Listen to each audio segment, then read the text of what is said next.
The Lion AI is who your competition uses to whoop you.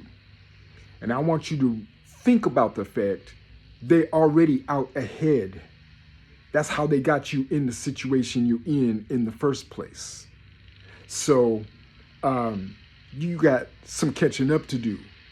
You have the ability to catch up to your opponent and pass them up and finish them off at the finish line.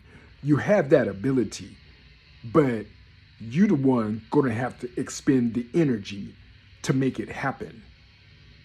We're already using winnable strategies. So this is about you and your ability to articulate and to execute. We're not talking about whether you will win. We're talking about the fact that you can win. And when you believe you can win, you'll set out and go after it. If you don't believe you can win, you're going to lollygag while your competition passes you up and laps you around the track. See what I'm saying? So let's think about it and understand you got some catching up to do. We're talking about the way you're going to spend the rest of your life. That's what's on the line with this particular fight. All right. And so check it out. Your competition is using lying, gatekeeping AI. I don't blame the AI because I'm not in charge of who programs it. But when it talks to you from an angle that you know is not lawful, it's on you to train your AI. You will either train your AI or your AI will train you. So I'm not really trying to do a class right now on how to train your AI. I will say this because the training I offer, it has to do with giving you the perspective of an auditor architect. Now, what an auditor architect does is they make an assessment. I'm going to give you the simplest, easiest way to understand what I'm talking about.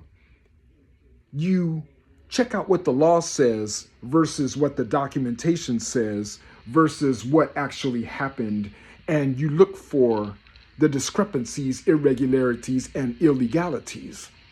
If there are any there, they'll stand out. And it's yours to call it out. Otherwise, folk just run amok. They run rampant and do the craziest stuff that they are allowed to do. I ain't saying it's right, but the enforceability is on us. And so let's talk about how that's possible, because your security instrument that got recorded at the courthouse, it has powers of attorney that you have the power to revoke. All right? Now, when you go to ChatGPT or Google AI and you ask them to write you a revocation of power of attorney as it applies to the mortgage, you got to make sure that that thing is doing it specifically the way you need it to. All right? But understand that that is something you can do on your own.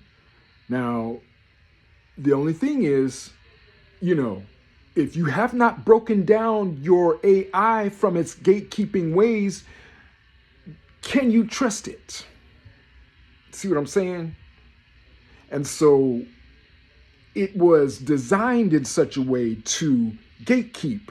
And no matter what I teach it on my end, in my account, that don't mean it's going to go talk to you about the way I just broke it down and talk to you from that same perspective. It ain't going to do that. It's going to talk to you from the default it was set at.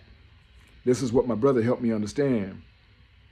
I've got a brother from another mother. I'm going to tell you about this brother after a while, but listen, I'm getting some fantastic mentorship, and I just share it as I go. I want to share what I know as I learn it with you all.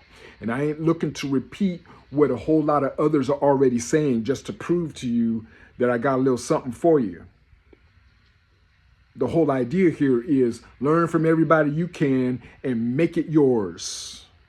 I'm just trying to give you a little something extra to make it yours with.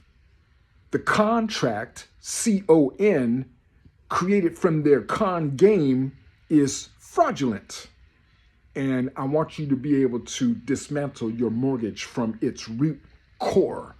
Because when you do it well, basically, you'll be able to declare it void from the beginning, void ab initio. Y'all know what that means. Void from the beginning, it never existed. It only looked like it existed. That's why we call it a zombie. It looks like it's alive. Same with the promissory note. It looks like a live debt. But the whole problem is once they cashed it, it ain't nothing but a receipt.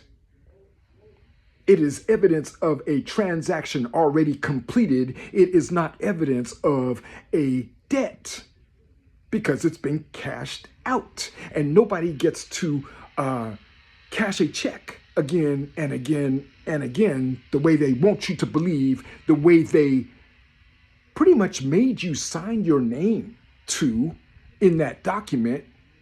The way they wrote it is in such a way, no matter who holds this note, you owe that next one, and then that next one, and then that next one. No, not if you cashed it from jump. Now, see, we ain't letting them do this to us now. We ain't letting them do this to us. That's why you got to corner them in court. They're not going to just roll over and answer you in a one-on-one private administrative evidence gathering process. We pretty much depend on them not answering us so that we can use that as evidence in court. But you can do it before or you can do it after you sue them. So for lack of, I'm not allowed to give legal advice, but I am allowed to show you what the consequences of either side can be and that you make your own decision. If you sue them first, they'll be under judicial scrutiny while you gather evidence in discovery. You can do a private evidence gathering process before you sue them. Either way you do it, they have to answer your questions. And when you start challenging them on the fraud that's in their own documentation, they're going to have to answer your questions. And when they can't rebut what you're talking about, while under judicial scrutiny, you have cornered them with their own documentation.